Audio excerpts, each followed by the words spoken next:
My name is Ian Clark, and this is my interactive advanced concept presentation 1 for chemistry. Today is the fireproof balloon demonstration to demonstrate the specific heat capacity of water and its ability to absorb heat.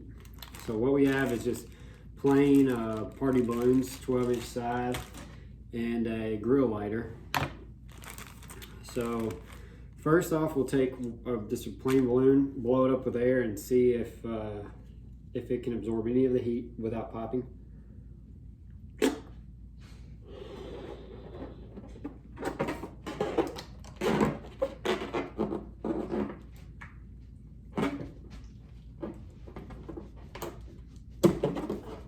So it's just blown up, plain balloon with air, and we will put the flame to it and see if it. As you can see, the balloon exploded. It wasn't able to absorb really any of the heat without hitting the melting point of the balloon and busting. So we'll try this again. We'll use another plain balloon. At this time, we'll put water into it and see if it can absorb the heat. Unfortunately, my spigot's really large, so I can't get a large volume of water into it, but I can get enough to hopefully demonstrate this experiment.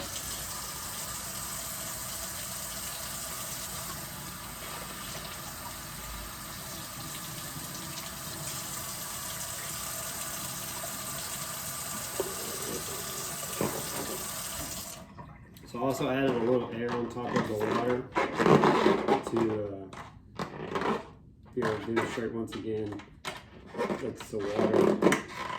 The heat capacity of water is what is absorbing the heat.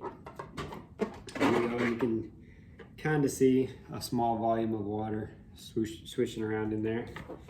Off a little bit. So now we'll apply heat to where the water is to see if it can absorb it.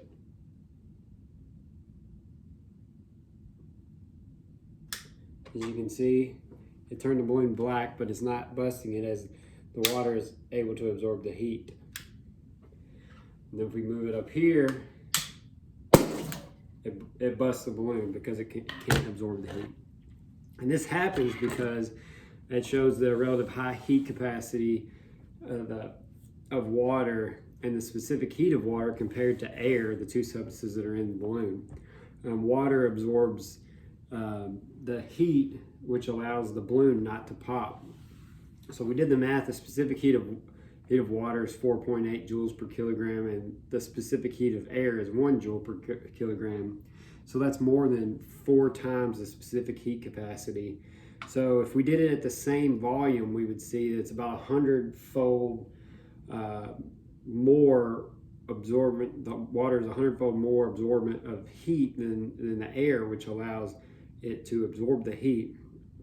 So when it does this, it keeps the temperature of the balloon below its melting point, which allows the heat to be absorbed by the water, and the balloon doesn't pop, which makes it seem fireproof, which we just know that the heat's being transferred from the flame on the lighter to the balloon to the water, which prevents it from popping.